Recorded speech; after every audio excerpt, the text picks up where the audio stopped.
SSC CGL 2025 का जो exam अगस्त में होने वाला था ना मेरे भाई, अब इस नोटिस को देख के लग रहा है कि मानो जैसे पोस्टपोन हो गया हो। बहुत सारे लोग एकदम रिलैक्स हो जाएंगे कि अरे भैया एसएससी का नोटिस है, द कमीशन ने decided to conduct following examinations in the month of August 2025 और 2 एग्जाम में दिया है। इसका मतलब सीजीएल का एग्जाम हो सकता है कि पोस्टपोन हो जाए। समझ गए ना? अभी मेरी बात ध्यान से सुनना।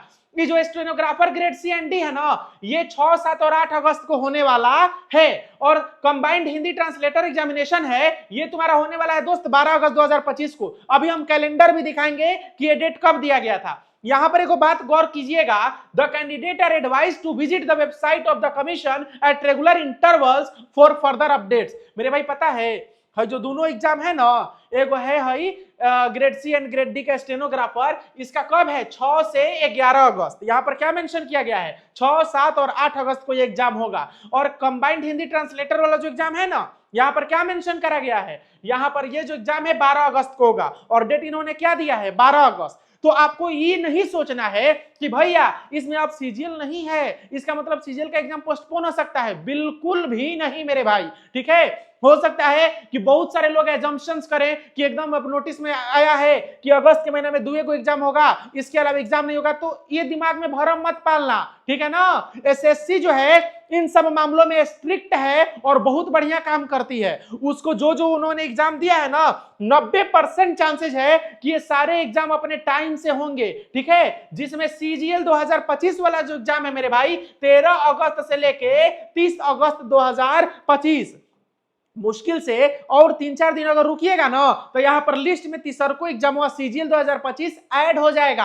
अभी हम बताते हैं कि जो भी हमारे सीजीएल वाले भाई है ना, आपको क्या क्या करना है, हाउ टू अटेम्प्ट पेपर या मॉक। अब आपको ना मेरे भाई कभी भी अगर पेपर अटेम्प्ट करना, जानते हो कि EDUQIT जो है वो पेपर लेगा, ठीक है, EDUQUITY,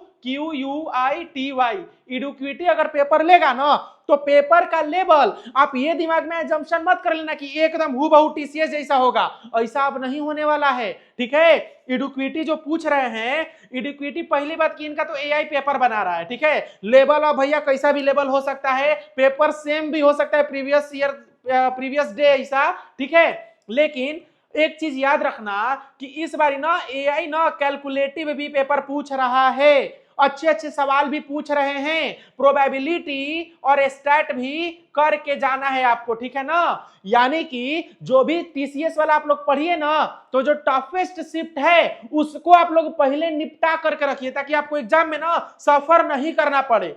टीसीएस का आपको क्या करना है, अटेम्प्ट दीजिए अगर मॉक दे रहे हैं तो, लेकिन टीसीएस में मेरे भाई जब भी आप टीसीएस अटेम्प्ट कर रहे हैं ना, बढ़िया बढ़िया जो कॉन्सेप्ट वाला सवाल है उस पे आप लोग ज्यादा ध्यान दीजिएगा।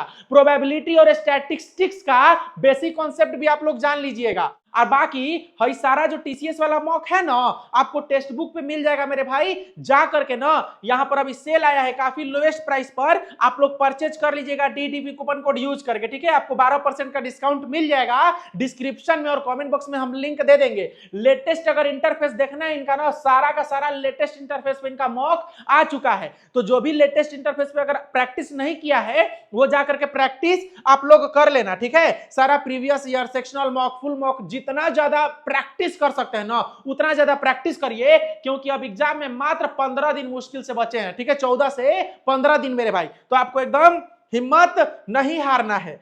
If same level in the CGL, अगर अभी जैसा लेवल आ रहा है ना, अगर सेम लेवल आ गया ना तो आपको जो सेफ स्कोर लाना होगा कम से कम ना, सेफ स्कोर 135 से अगर 140 मिला दोगे ना, जैसा ग्रेजुएशन लेवल का पेपर पूछ रहा है, अभी जो पिछला इनका एग्जाम हुआ था EDUQIT ने जो लिया है मेरे भाई, अगर सीजीएल में आप 135 से 40 नंबर ला दोगे तो समझ जाओ कि बल्ले बल्ले है, समझ गए ना। काफी बढ़िया ये स्कोर माना जाएगा, क्योंकि बहुत सारे लोग तो डर के पेपर खराब कर लेंगे, बहुत सारे लोग पैनिक हो जाएंगे, बहुत सारे लोगों को न्यू इंटरफेस लैपटॉप पे चलाइए नहीं किया, वहां पर जाकर के पता चलेगा कि उनको समय कम पड़ गया, समझ गए।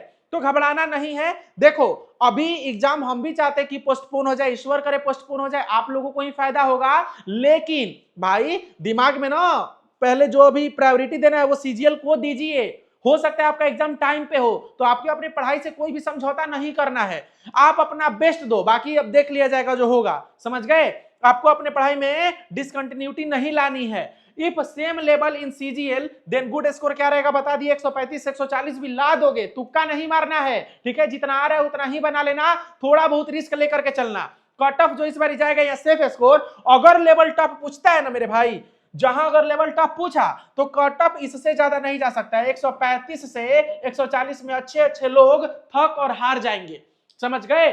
ऐसा नहीं है कि टीसीएस में एकदम रटा हुआ पैटर्न आ जाता था, सबको एकदम दम दम भर नंबर लेकर के आता था और कट ऑफ जाता था 150 155। थोड़ा सा लेवल इनहांस होगा, जो लड़के या लड़की के पास कॉन्फिडेंस होगा वही एग्जाम में अच्छा करेंगे, समझ गए दोस्त।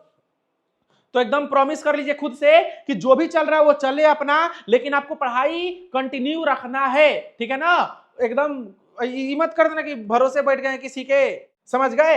अब बाकी अगर सीजीएल जहां तक रही बात पोस्टपोन की, तो बिल्कुल भी पोस्टपोन नहीं होगा, ये दिमाग से निकाल दीजिएगा।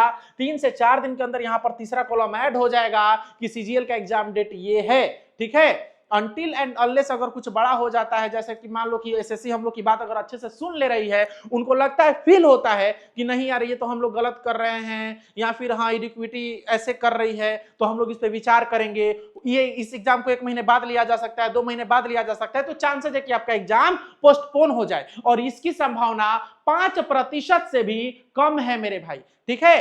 तो तैयारी करते रहिए, मोटिवेटेड रहिए, जो चल रहा है मेरे को पता है कि बहुत बुरा चल रहा है, ठीक है, उसके लिए हम लोग हैं, हमारे गुरुजी लोग हैं, आपको बिल्कुल भी घबराना नहीं है, आपको बिल्कुल भी पढ़ाई को छोड़ना नहीं है, क्योंकि आपके लिए क्रूशल मेरे भाई टाइम है, ठीक है। तो टीसीएस का मॉक हो गया तो टीसीएस का दीजिए, और सारा का सारा उसके पहले जो भी कॉन्सेप्ट वाले क्वेश्चन है, जो भी कॉन्सेप्ट आपने नहीं पढ़ा है, एक बार प्लॉट करके सारा रिवीजन कर लीजिए। जीके जीएस पे ज्यादा टाइम मत दीजिए, ठीक है, मैथ रीजनिंग इंग्लिश पे जबरदस्त टाइम दीजिए, क्योंकि भाई यही है गेम चेंजर। आजकल जैसा ये लोग एग्जाम पूछ रहे हैं, आपका ना 10 मिनट तो ऐसे ही वेस्ट हो जाएगा, जितना मतलब सिस्टम उस्टम थोड़ा सा मैनेज करने में। इसीलिए कोशिश करिए कि 50 मिनट का भी एकदम टाइम बचे ना, तो आप पैनिक होकर सारा पेपर मत खराब करें, 50 मिनट में भी आप अच्छा खासा अटेम्प्ट करके प्री निकाल लीजिए। बाकी मेंस के लिए अच्छा खासा समय मिलेगा तो आप मेंस में अच्छा करिएगा, मेरा आपसे प्रॉमिस है मेरे भाई। जितने भी लोग मेहनती है, आपको बस प्री में पैनिक नहीं होना है, और सीजीएल एग्जाम पोस्टपोन